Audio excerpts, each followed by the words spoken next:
Oh, okay. All right. So the Facebook Live is going on, I think. I'm waiting. We're going to find out in a second. All right. I feel like it's happening. Well, it says that here that meeting is now There it streaming. is.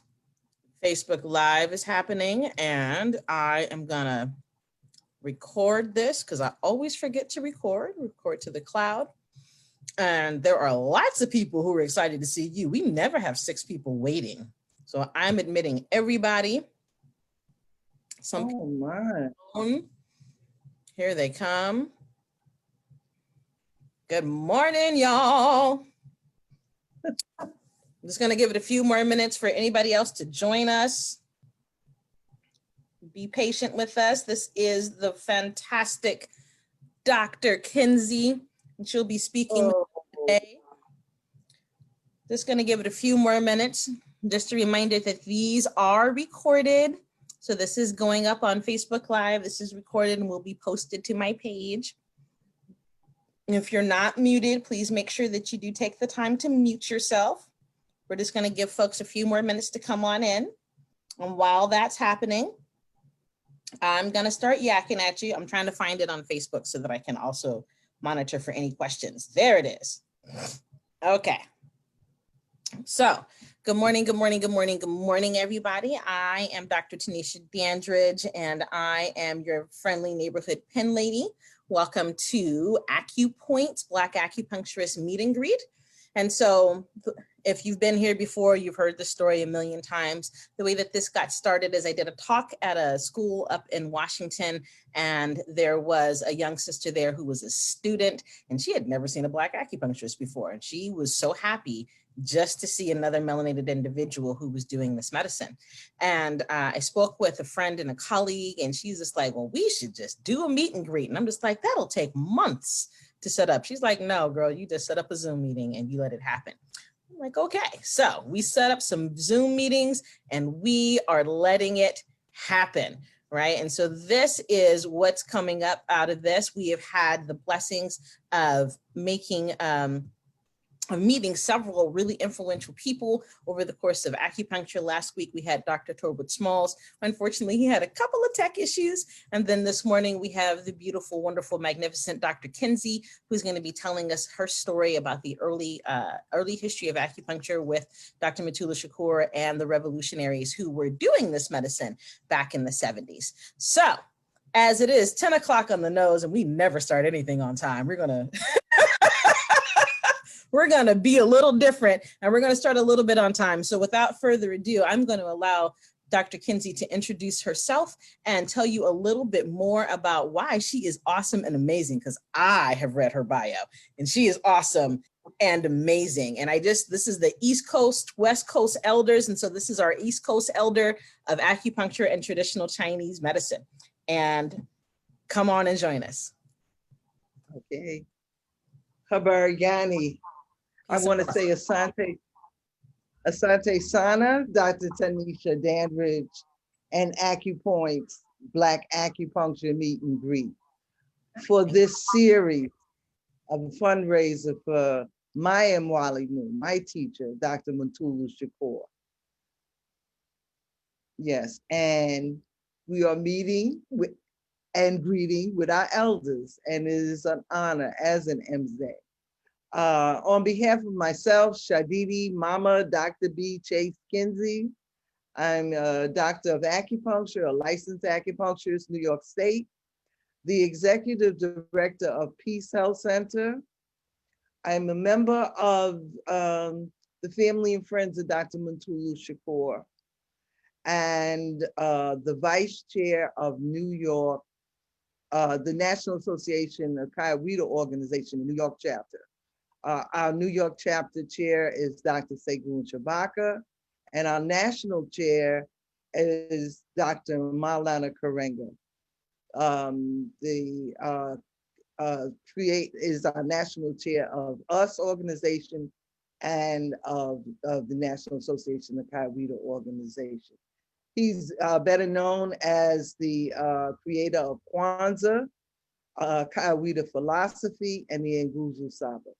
We say Karibu, welcome. You have found your family in a peaceful place, wishing you blessings without number and all good things without end.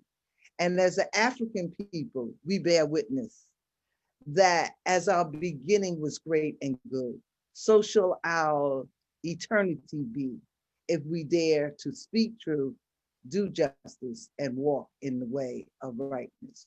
Hotel, Ashe, Hedi.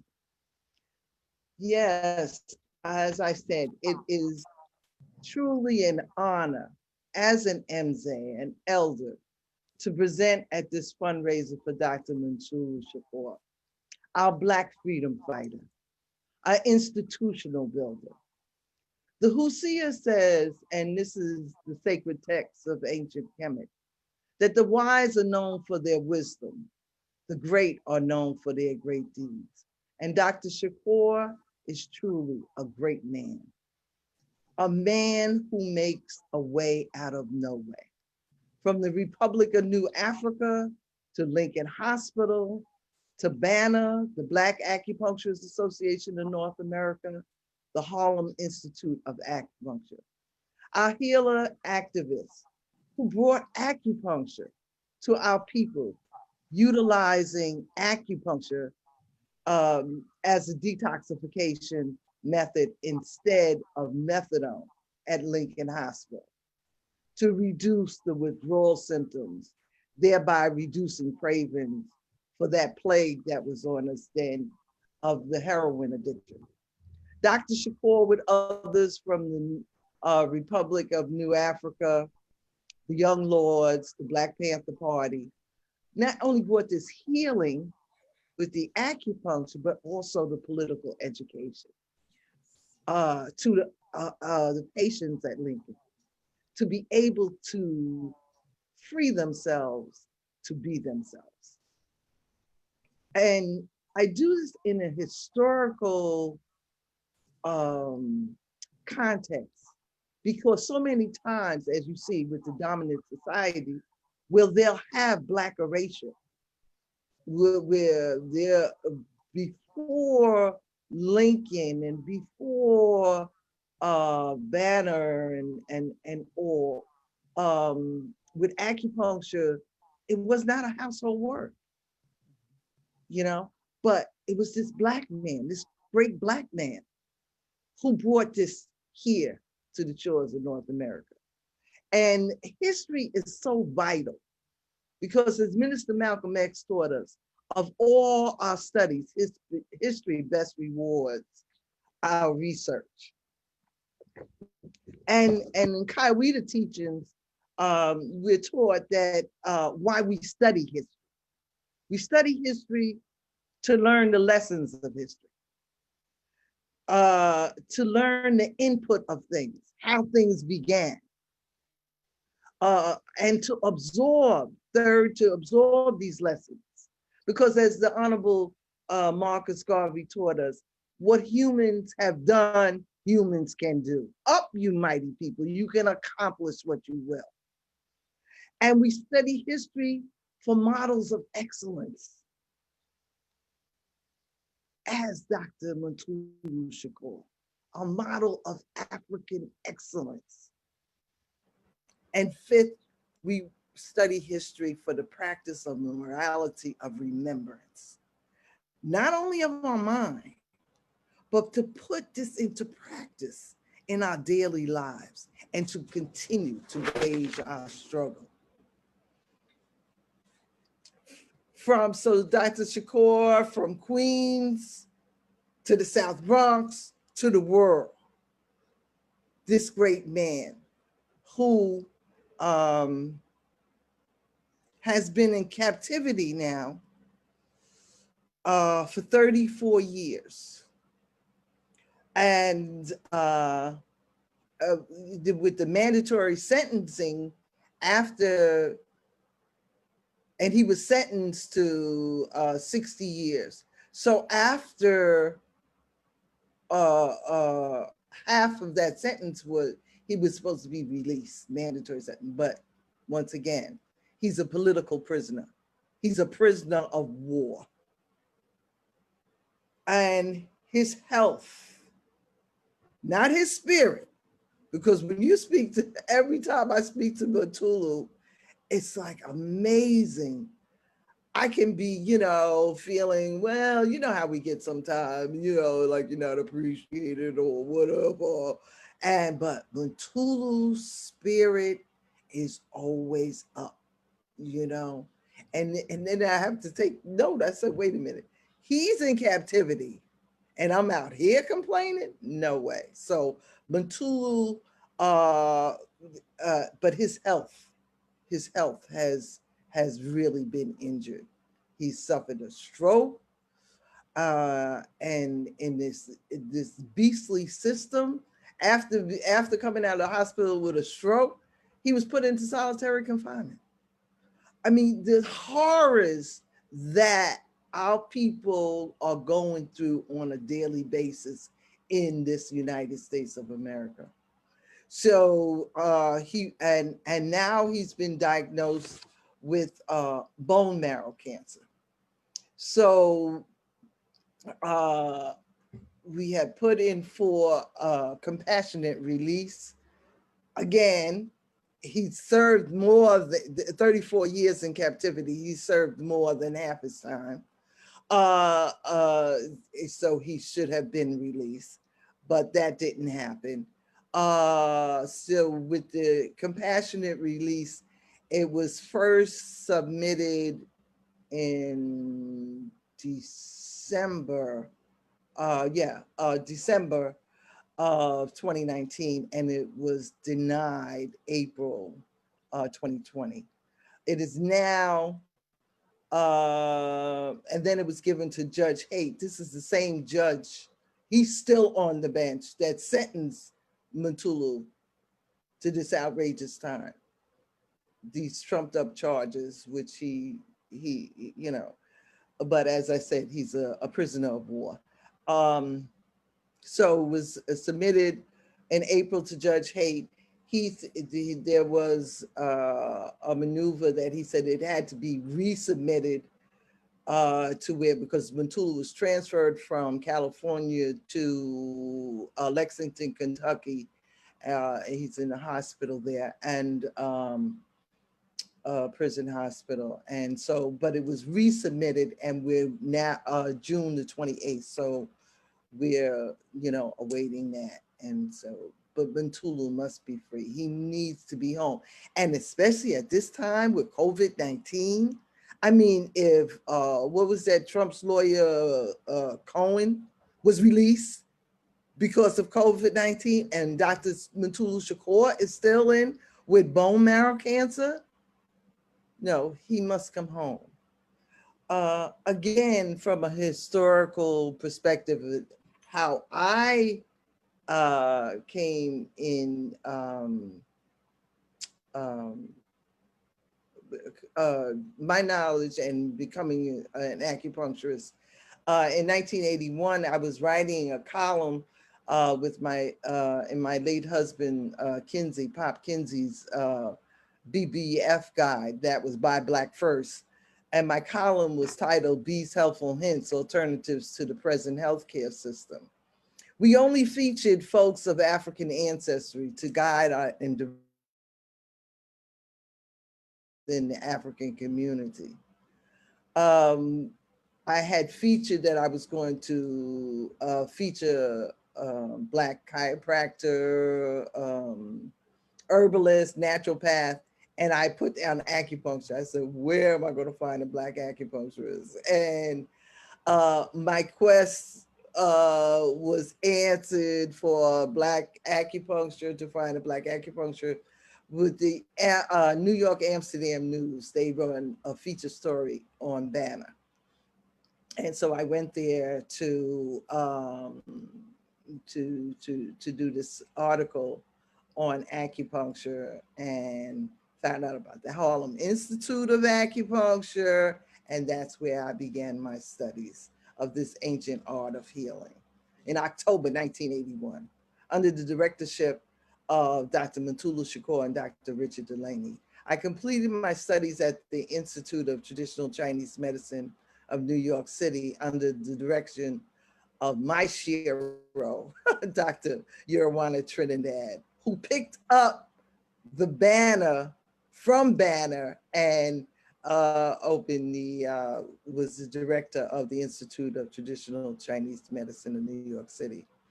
And that was in 1987. I received my diploma, Doctor of Acupuncture from the International Institute of Acupuncture and Chinese Medicine in 1988 under the directorship of Dr. Mario Wexel.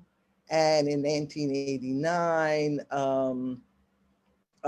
my national certification for the association, national certification for the Association of Oriental Medicine in 1989, and in 1992, my New York State license in acupuncture for my people, for Black people of African ancestry who have struggled, resisted, survived, maintained, and developed in spite of the white supremacy of medical apartheid, from the Holocaust of enslavement to present day here in the wilderness of North America. And the struggle continues because from Banner, we have in 1990, Peace Health Center. And we're, a Kawida organization that puts into practice the Nguzu Saba, the 7 principles. And these 7 principles are Umoja, unity, Kujichagulia, self-determination, Ujima, collective work and responsibility, Ujamaa, cooperative economics, Nia, purpose, Kuumba, creativity, and Imani, faith. Here at Peace, with Umoja, with unity, practitioners in unity, healing, utilizing complementary medicine, I say complementary versus alternative, because it's alternatives is one or the other. No, it's complementary. We need it all. As a people, we need all of the above. Holistic medicine. Naturopathic, we have a naturopathic doctor, Dr. Ali Talib Abdullah, massage therapist extraordinaire, Pamela Gill, Rashida Ali, acupuncture detoxification specialist and acupuncture assistant. Barbara Goodwin is our office manager. Cortrice Jones is our technical supervisor, arranger, gets everything done for our grandma. And Beverly Hutchison, she's a licensed acupuncturist and she's a Reiki master. Yes, so here at Peace, we're doing it.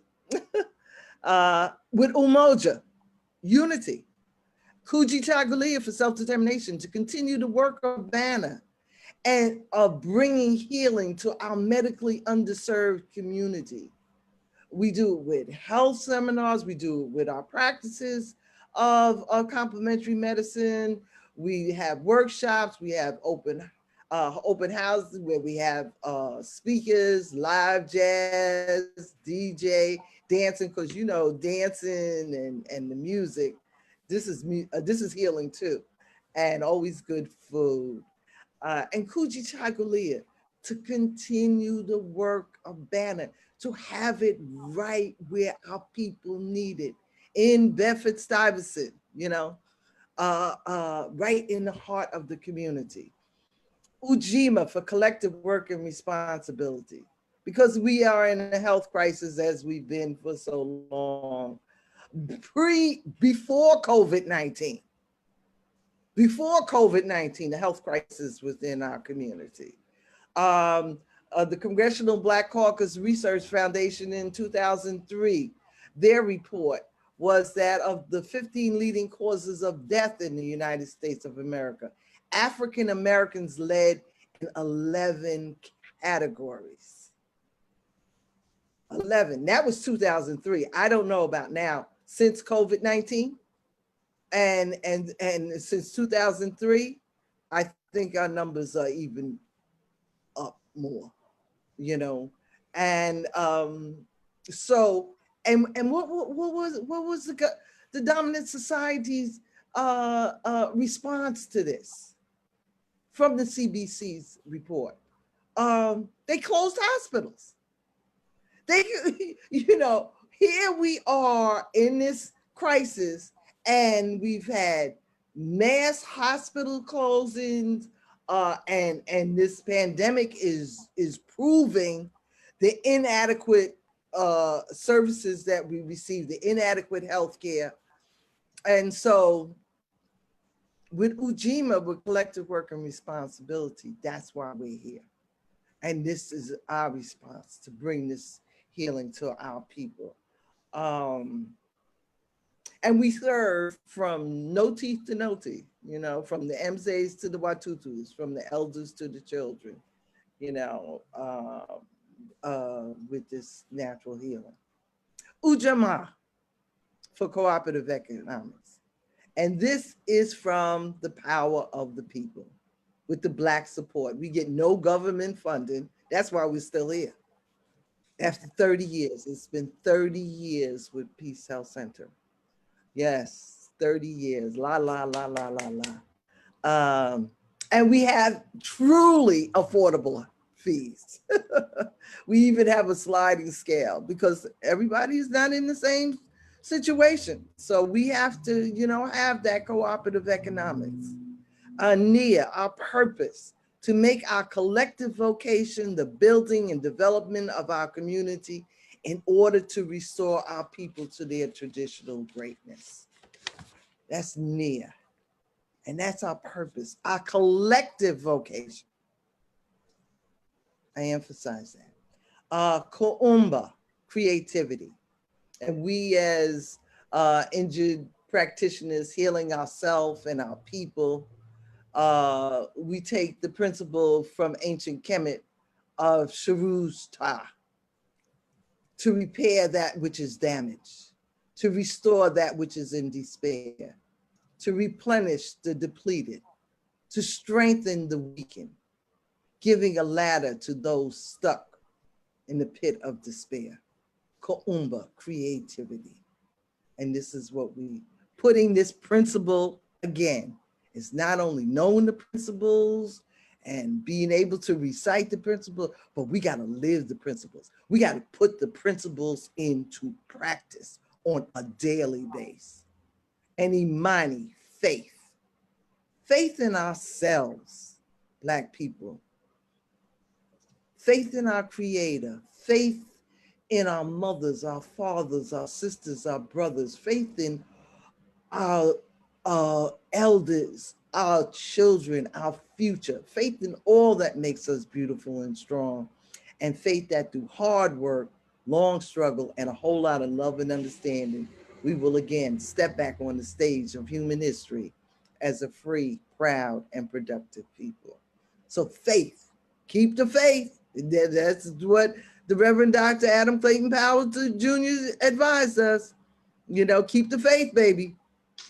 Okay. And with this ancient art of healing with acupuncture and working on the premise of balancing the body's energy. Because according to Chinese medicine, everything functions through energy. The cause of any disharmony is the result of an imbalance of this body's energy. And through the adjustment with the acupuncture, the quality of energy can be improved and be made to flow smoother and easier, you know, relieving the pain, relieving the stiffness, you know. I mean, it's been such a rewarding and inspiring and uplifting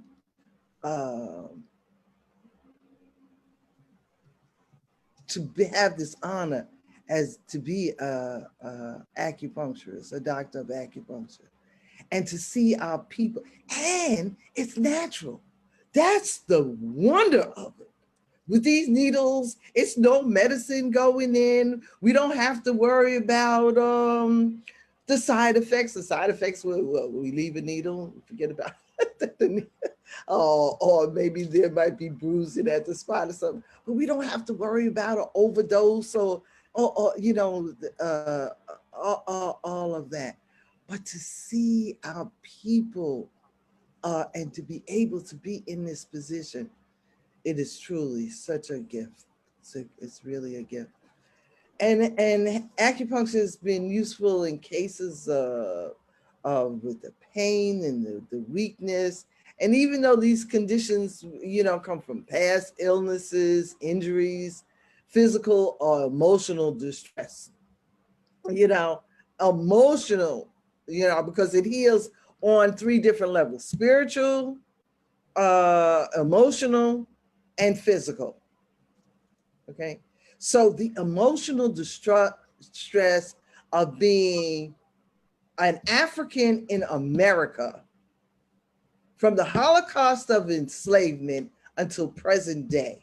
And now, as Dr. Karenga pointed out, with the two viruses, COVID-19 and the pathology of oppression, the emotional distress that we are under on a daily basis, but still we rise.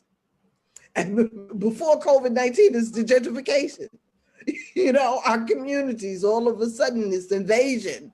You know, so what does that do to our emotions? What does that do to our emotions when you can be gunned down for driving while Black, walking while Black, being in your bed as Miss Taylor, and being and shot dead?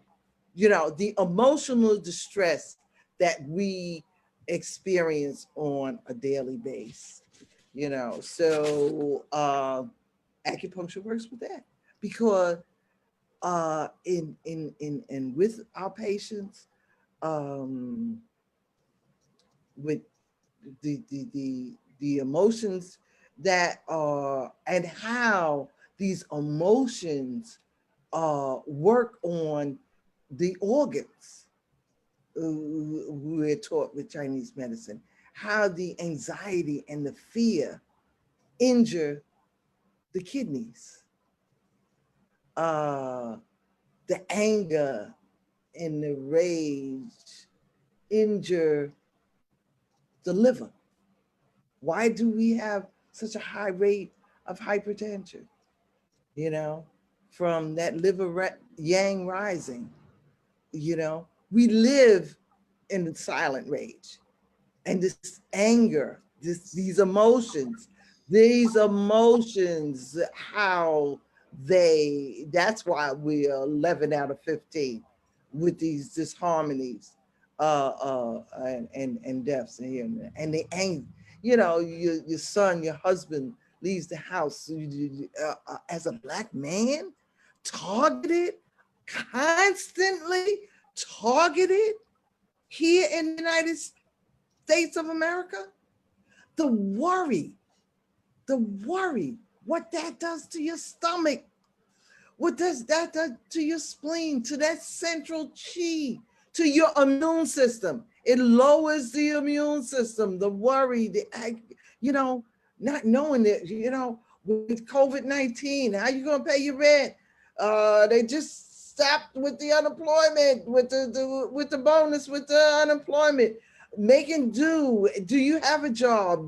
Are you know, work? So all of this has bearings, the grief, how it attacks the lungs, that grief, again, with this virus of COVID-19, our loved ones passing, and we can't even meet and hold one another and embrace one another and at their homegoing services.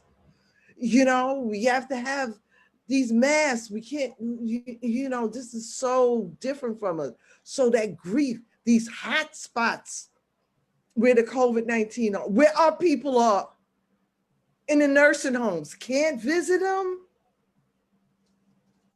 And And in the prisons, we make up, we're not even 14, 15% of the population, and we're half of the prison industrial complex. That's our people that's there. That's our men to destroy the Black family. They've been after us since we got off the boat. Destroy the Black family.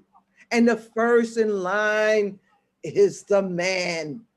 I know we as women catch hell here in America, but the man is the main target.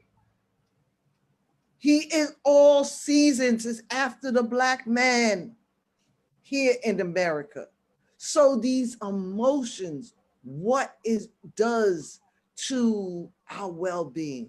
So in treating my patients and finding out where the disharmony is, if it's deficient kidney qi, if it's the liver yang rising, if it's the grief from the lungs, or if it's their center, and advising them, uh, uh, uh, uh, pointing out, you know, to make them mindful, because this is so important with our healing, is the relationship that we have with our patients, you know, to make them mindful of where this disharmony is arising, and how it's not that it's going to disappear, but make you mindful of what it's doing to you, you know, and what is occurring, and the talking and the speaking to someone, and this as acupuncturists, Dr. Denisha knows, you know, we can look at people, we're diagnosing, we're seeing their coloring, they're listening to their voice and the sounds and all that they're making, but that dialogue, that talking, you know, with so many other professions, it's like a matter of minutes. Okay, your time is up. Here's your prescription, go home. But that's not with us, you know. And again, I thank Dr. Shakur for bringing this to us. Okay, so these disharmonies that we have with, you know, also like with the diet, but we have food deserts within our community. You know, we can't always get the proper foods, but improper diet, exposure to toxins. And we live in toxic zones. From Cancer Alley in New Orleans, the Ninth Ward, to the Asthma Trail in New York City, we live in toxic zones. And so to treat these disharmonies accordingly, um, and these disharmonies, you know, be it the immune system deficiencies or the respiratory disorders, the allergies, you know, male, female disharmonies, um, and then also, you know, like with the alcohol substance abuse, because a lot of times people are just escape. Hey, listen, let me cheap up, or let me, you know, take this drink. It's just to cool out, you know. But again, that political awareness, the knowledge of self, the the knowledge of bringing into being with the Nguzu Saba, the seven principles. You know, Malala often says that Black people just practice some of these principles some of the time, a whole new world would come into existence. And so, um, again, bringing all this, and in the setting where folks can come in, they can um, uh, relax and be at home, and get the care that is so needed, and especially for the most vulnerable amongst us. Okay. Um, in conclusion, Peace Health Center is celebrating 30 years of struggle, service, healing. May we continue and maintain a victorious consciousness as Dr. Molefe Asante advises. Because children, don't you get weary. Don't you get weary. This is this MZ talking to you, because I'm no ways tired. Kyle doesn't brought me so far from where I started from. Nobody told me the road would be easy, but Obatala did not bring me this far to lead me. And as Dr. Malana Karenga teaches us to hold ourselves accountable and take responsibility for our lives and the world in which we live. We must continue to struggle, keep the faith, hold the line, love our people and each other, seek and speak truth, do and demand justice, be constantly concerned with the well-being of the world and all in it, and rebuild an overarching movement that prefigures and makes possible the renewed, new, and good world we all want and deserve to live in, and to leave as a legacy for those who come afterwards. Asante Sana. Woo!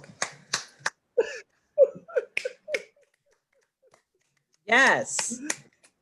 Asante Sana, thank I you don't know if very y'all much. missed church today, but we just had it. That's what it's about. All right, that was powerful. You know, it's funny. Almost everything that you said is in a presentation that I'm giving in 3 hours. So Very thank good. you for reaffirming so many of those things. And thank you for sharing such a depth and breadth of knowledge. And I appreciate you so much coming to join us this Sunday morning for me, the Sunday afternoon for you. We have some questions that are coming in. I know I have a question or two of my own, if I may. And if anybody else has some questions, those of you who have joined us on Facebook and those of you who are here in Zoom, it's still early for me, so my tongue is working on working. One of the questions that I had personally is, can you tell us a little bit more about like that first time that you had an acupuncture treatment and what it was like for you to be in a room with beautiful Black and brown melanated individuals who were getting that peace, who were getting that relaxation, who were having literally their heart joy adjusted, and what that experience was like for you. Oh, the first time I had acupuncture. Yeah. Well, it was that banner. What was it like?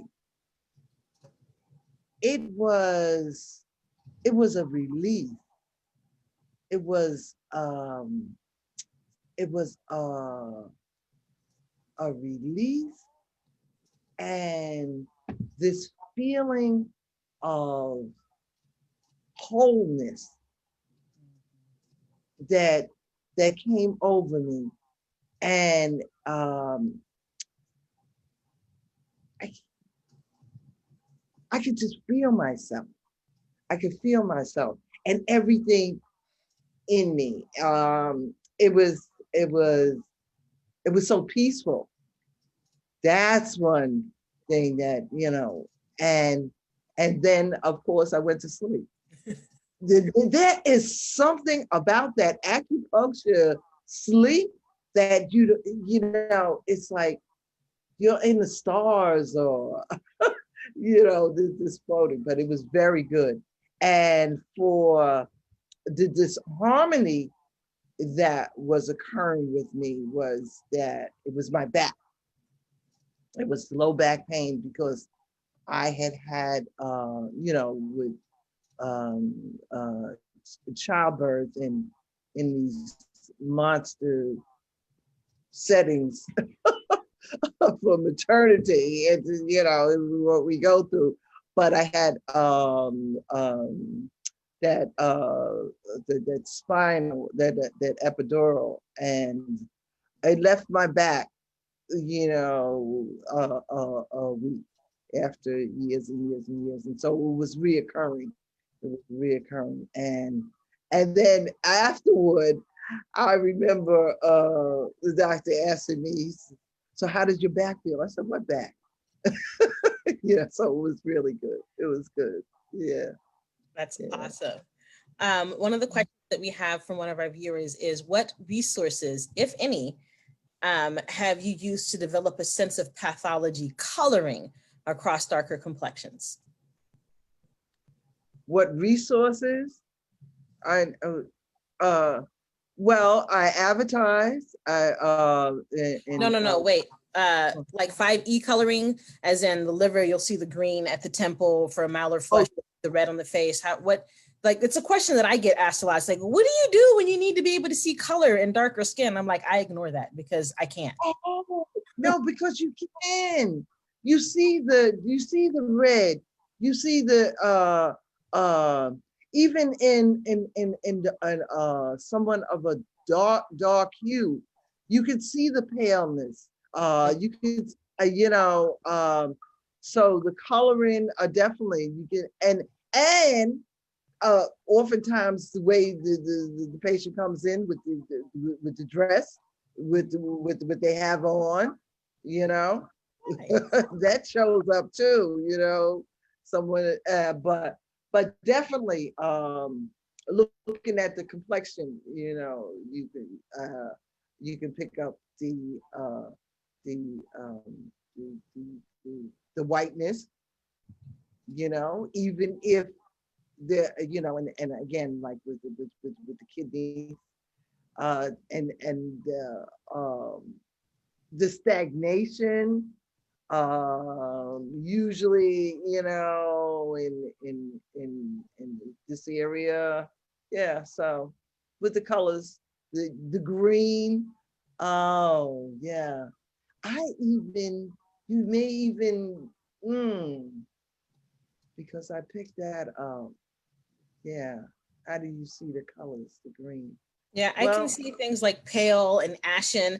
That comes across on darker hued individuals, but things like looking for yellows or looking for greens or looking for blues, heck, even looking for the yellow of jaundice. It is something that is not easy to see on a person who has a lot of melanin. And get a lot of those things, like, I don't even look for, because I can't find them and I can't see them in a deeply melanated individual.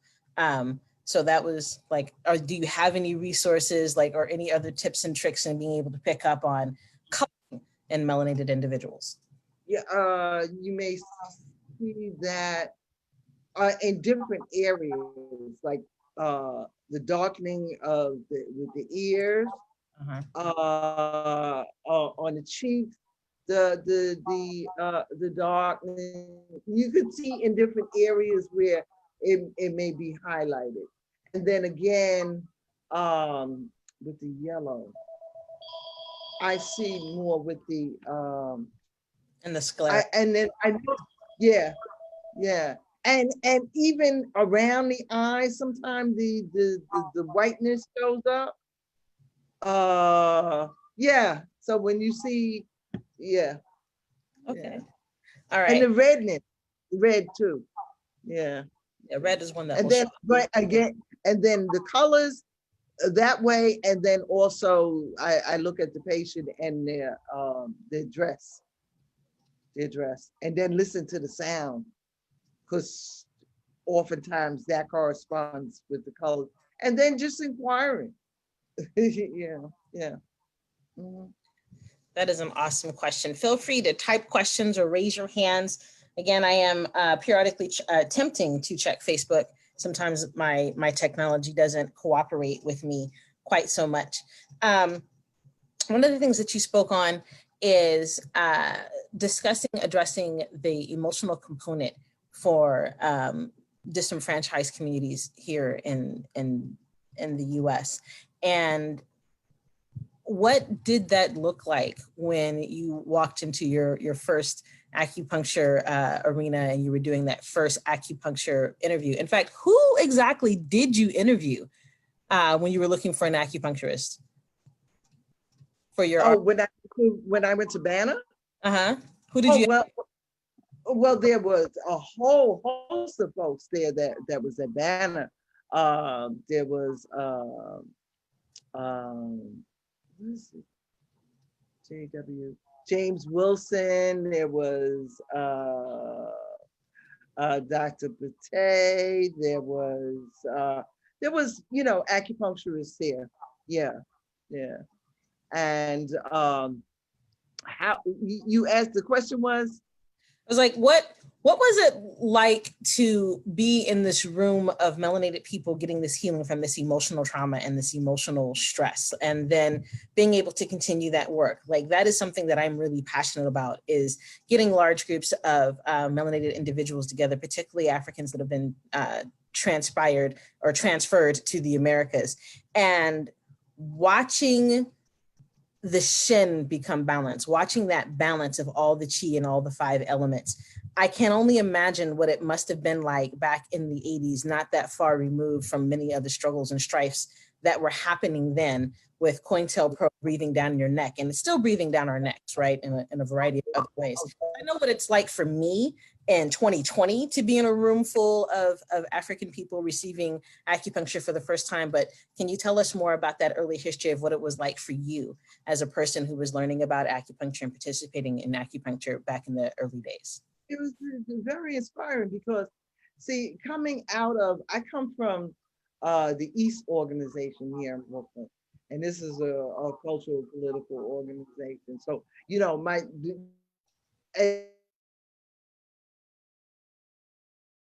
with the acupuncture, and at Banner, we had political education, and so with our classes, and then it was not only the classes, but then it was also with the treatment in the clinic.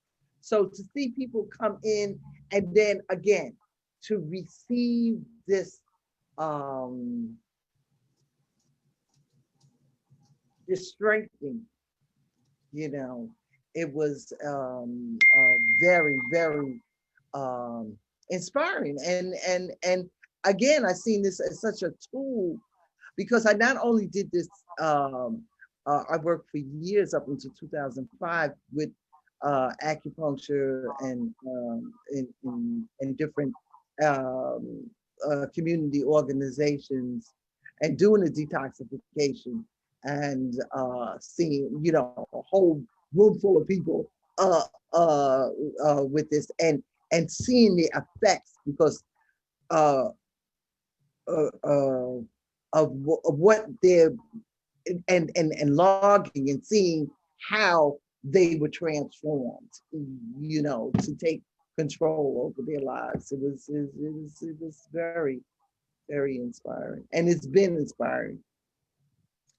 And then my last question before I cut on the mic for Dr. I'm going to say it wrong, Dr. Hirano, who has joined us. And I hope that both Dr. Hirano and Dr. Patterson will agree to come on a future show of Acu-Points, Black Acupuncturist Meet and Greet. How can you express your emotions or your viewpoints around the erasure of this early history of African Americans with acupuncture, and it kind of just being whitewashed away into Michael Smith and Dr. Miriam Lee? Outrage, outrage. And that's why it is so important what you're doing. I really commend you for picking up that banner from Trying. Banner, yeah, with the Black acupuncturists. And but it's not surprising, because this is what, if we do not speak, and if we do not hold these forums and lift up history, I mean, it would be this. It's outrageous, and it's been done time and time and time again, and so it's up to us to correct those wrongs. Where no mention, and each as Alma, our Queen Mother Alma Namsa John said, if you know, teach; if you don't know, learn. Each one, teach one. So that's why these forums, these workshops, to write, because to document our history, it's so important, because again, in working in different settings, and then having groups and facilitating groups and teaching uh, the um, the benefit of acupuncture and natural healing for alcohol and substance abuse, and teaching groups and where people didn't know, and teaching the patients of where the history of acupuncture came from, and seeing them and them leaving and them teaching, and this is how it goes. So we must do more because people do, to eradicate that. So we have to write, we have to hold these uh, teachings, these seminars, the groups, and all, so that we teach history, and in presenting every place that I go, every at Peace Health Center, again, with the teachings, with the seminars, with the all that, to teach history, and we must document it. So I have taken the time to unmute two very honored guests that we have with us, folks who are also very close to Dr. Matula Shakur. We have Dr. Kokai Patterson, and we have Dr. I'm sorry if I butcher it, Tatsuo Hirano. Did I say that right? Yeah, that's pretty good. Pretty good. Okay.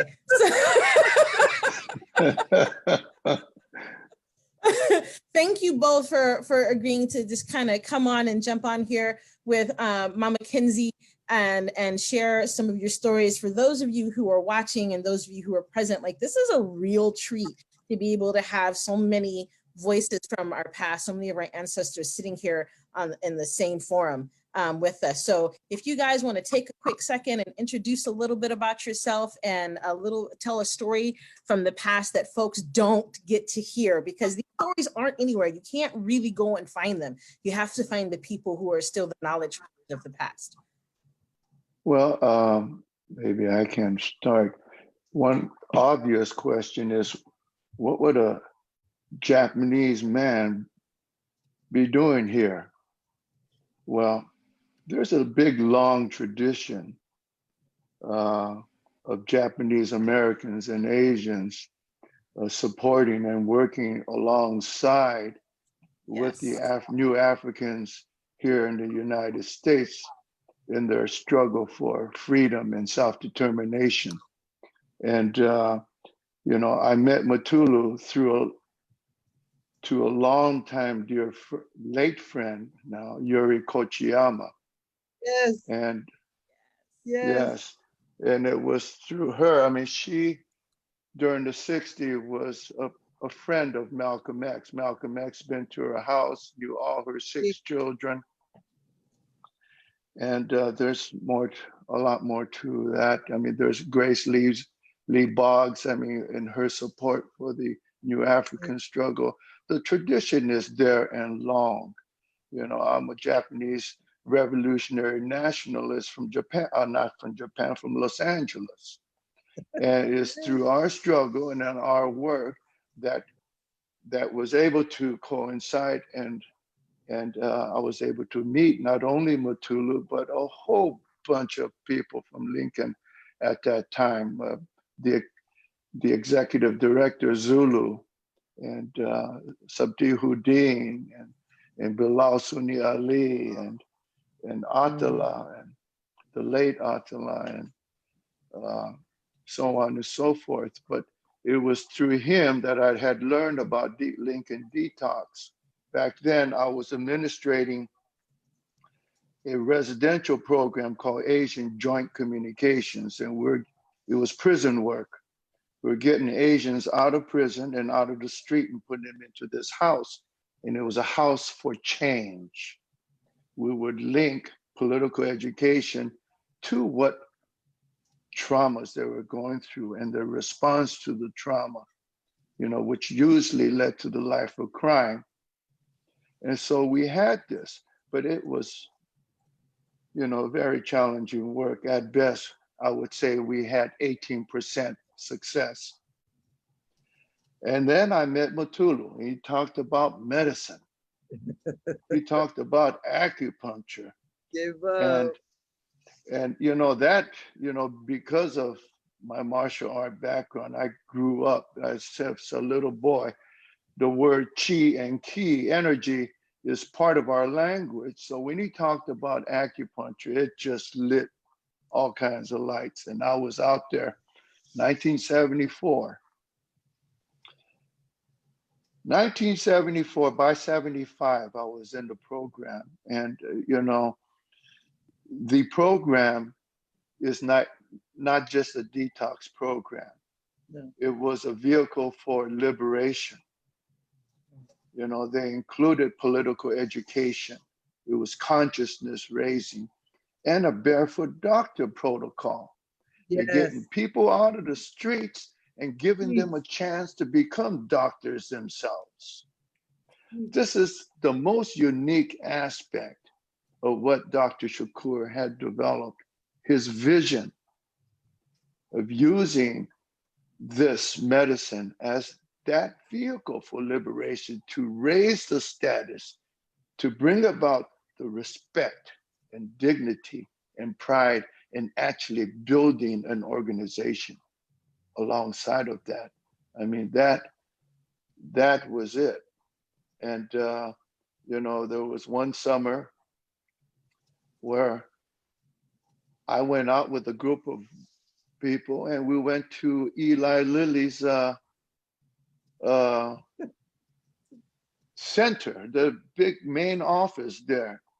And we picketed and demonstrated, and we did education patch, did a lot of work in bringing attention as to how this company was involved in the drug plague in the communities.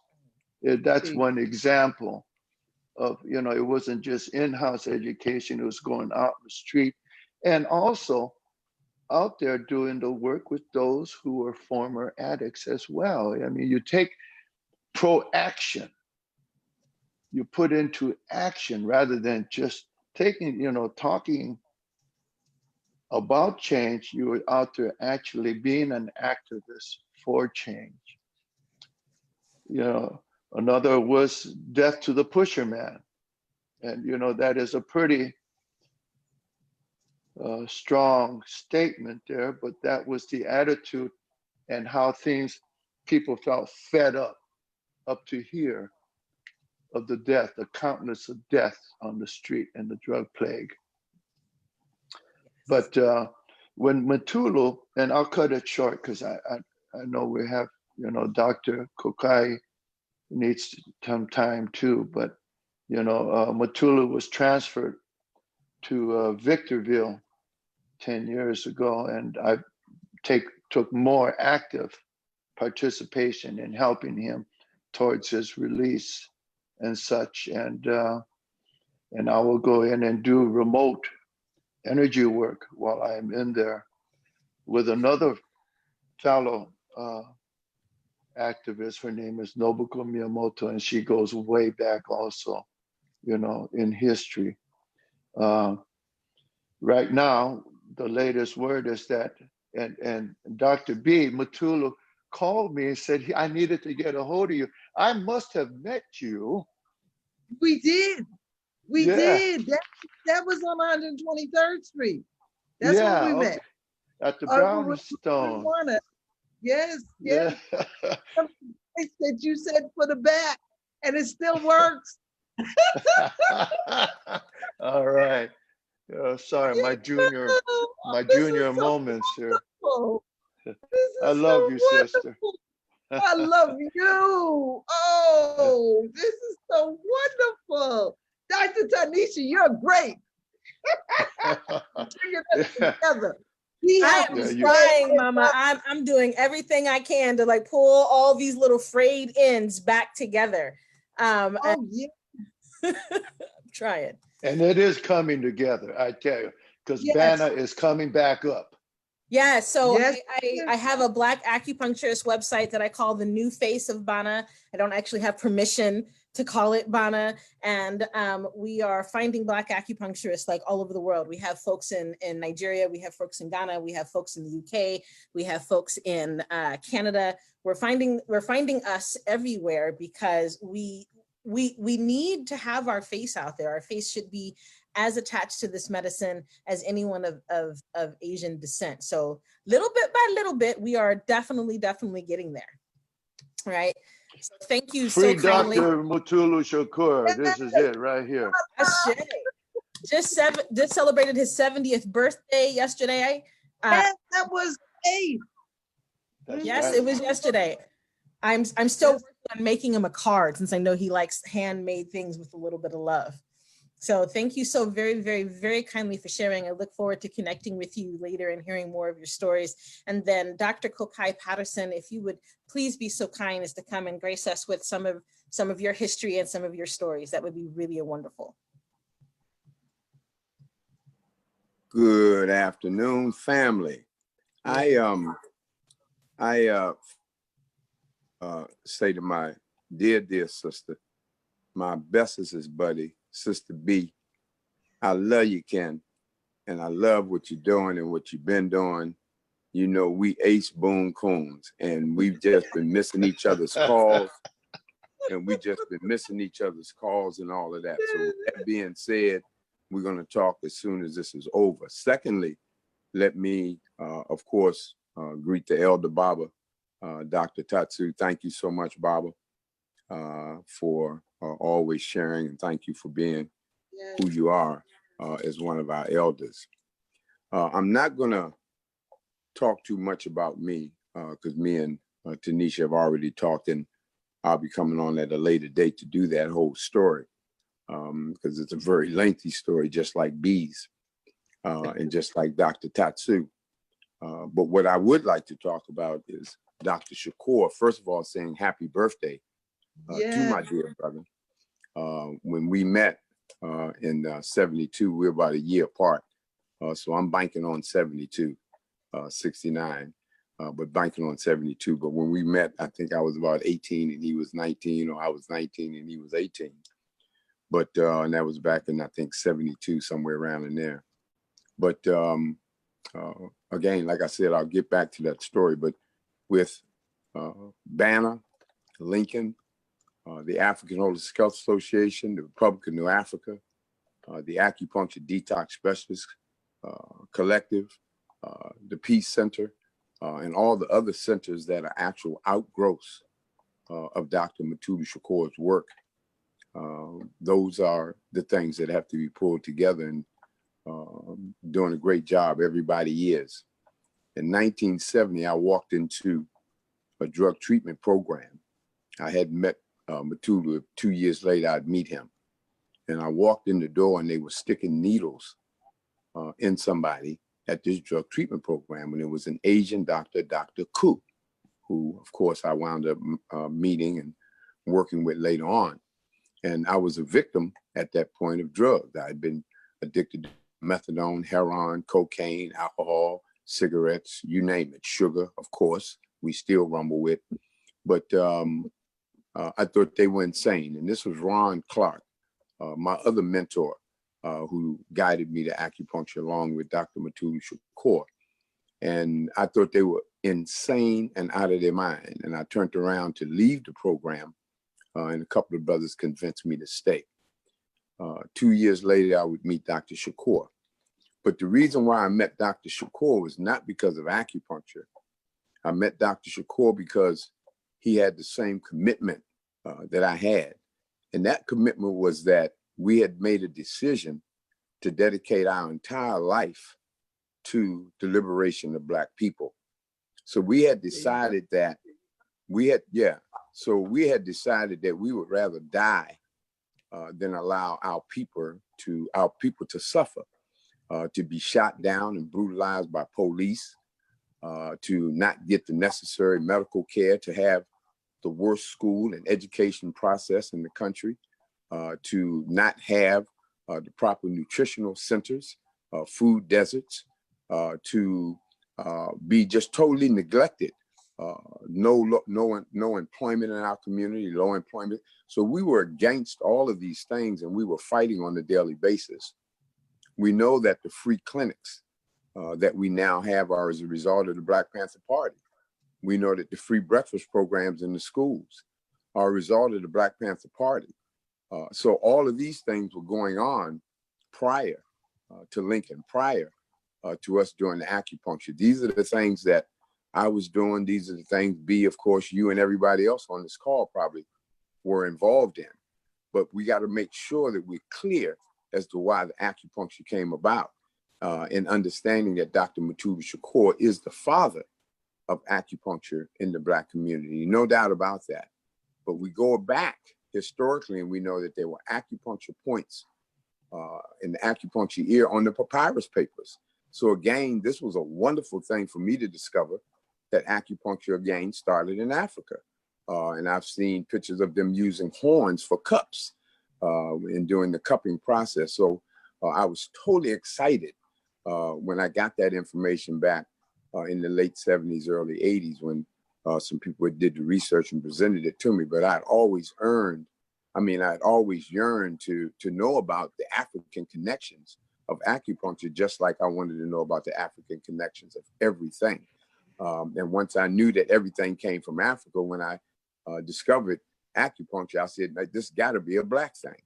And of course, I discovered that information. So Dr. Shakur was the person who represented, a complete understanding of what needed to be done with Black people. So he worked in all of the arenas. Yes, he specialized in acupuncture, but he also specialized in community organizing. He also specialized in working with young people. He also specialized in working with drug addicts, men and women who were addicted to drugs. He also specialized in working with the intelligentsia, those brothers and sisters who had all the college degrees and were working with ideological processes and helping us to develop those concepts and programs. So yes, in that sense, he was a genius to be able to have an effect on all different people, all different levels, in all the different arenas. But I think the major thing that Dr. Shakur wanted us to do, outside of becoming great acupuncturists, outside of opening up our clinics and providing sliding scales and all of the things that we do, is to make sure that the least of us, not those who could even afford a sliding scale, not the middle class, not the working class, but those individuals who had no money, those individuals, because that's what we did at Lincoln. That's what we did at our clinics, down here in DC, and I'm sure B and other folk did that too. But we have to make it a mandatory part of the work of any Black acupuncturist. So with the Black acupuncturist groups that are developing around the country, it's important that they have that as a foundational pillar in terms of what they do, that they provide free service to Pookie and Shaniqua and them, to the brothers and sisters in the housing projects who, number one, don't even know about acupuncture. So again, Dr. Mutulu's main thrust was to get acupuncture into the Black community. What part of that community we talk about? So we have to be specific even in our conversation. We are mature enough and we're conscious enough to understand what I'm saying. So yes, I have to get money to keep my clinic open. So those who pay, I let them know very clearly, when you give me this money, we're going to be able to treat somebody who doesn't have any money. And they, oh, wow, I didn't know that. Well, let me give you a $5 tip. So that's, again, has to be at the foundation of any service process that's presented by Black people.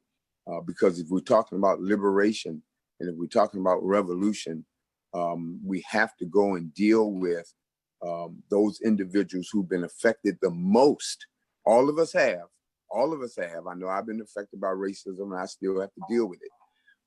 But it is incumbent upon us to go get the individuals who know nothing about Marcus Garvey, who know nothing about Malcolm X, who know, let alone Dr. Matulu Shakur, who know nothing about Dr. Francis Cress Welsing in the Cress theory, who know nothing about Dr. Laila Africa, who know nothing about Dr. Sabi.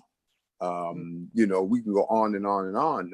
Dr. Udewana Trinidad, who I too went to, yeah, my sister, who I too went to her school up in Harlem. First World Acupuncture Association is what it was called. I remember that, and scared me to death, some of the things she had me doing up there. But you know, and then to remind you, B, yourself and Udewana presented the Dr. Matulu Shakur Award to me and Walter Bosquet, and it was only, I think, 4 of the awards that were given out, if I remember properly. You and Udewana. Yeah. Yeah, you and Udewana. Yeah, you know, and then me and Walter after that. Yeah, so you know, we really want people to recognize, you know, why those awards were given. Those awards weren't given because, you know, B was a great acupuncturist, or Walter was a great, or I was a great acupuncturist, or Udewana. Those awards were given because we were touching the hearts and the minds of the least of us. We were going into the poor community, and you know, working with those brothers and sisters, and continuing to take that concept to the people. So with that being said, you know, B, thank you so much for all that you do, sis. And we on it right now. And to mention Banner, when you talk about the new face of Banner, you know, Banner has the same face. So we want to watch how we're using that terminology and claiming that that's the new face of Banner. I'm not trying to take over Banner. I'm just mending that there are a way to find Black acupuncturists in one cohesive place. Not that I have any rights to that name in any way, fashion, shape, or form. Yeah, I got that. I was just responding to what you said. I got exactly what you said. I was just responding to that and saying that we want to be, of course, clear about that use and make sure that we do have permission if we post that name like that. So I'll just say that and leave that alone. Thank you, B. Sticky too. Thank you, Kakai. Thank you. All right. So before everybody goes, I have posted how to find ways to support Dr. Matulu Shakur on his website. If you want to give, there is a petition going around again to advocate for his compassionate release, and you can find more. Oops, sorry, I put that in a private text. Let me fix that. It's at the beginning of the chats. Here it is. There it is. If you want to go to the website to do more supporting for Dr. Matulu Shakur, you can go to the website to do that. There is a petition for his compassionate release. Again, we are celebrating his 70th birthday, and all the money that we have raised, we're close to $1,000 that we've raised so far over the course of these 3 talks. And they're all going to be sent off to the friends and family of Matulu Shakur to help with his legal fees and costs and the effort of trying to get him home. So we are over time, and I don't know if anybody else has like one last question or one last thing to say before we go. I am so deeply, deeply appreciative of the 3 wonderful pieces of living history that have contributed to today's Acu-Points Black Acupuncturist meet and greet. No? Well then. I will reach out to you, Sister B. please do, Tatsu. Oh, this is so wonderful. Matula gave me your number. Yes. Good. Awesome. Then Dr. Kinsey, Dr. Hirano, Dr. Patterson, thank you so very, very, very much for being an active participant on today's Acu-Points Black Acupuncturist meet and greet. This has, again, been absolutely excellent and wonderful for me. So thank you for this. Yes, thank you. And if our 3 honored elders would like to hang out while everyone else goes ahead and takes a bow and says goodbye, I would love to be able to chat with them. And you guys have a wonderful, wonderful morning. I'm going to stop the Facebook Live and all the other recordings.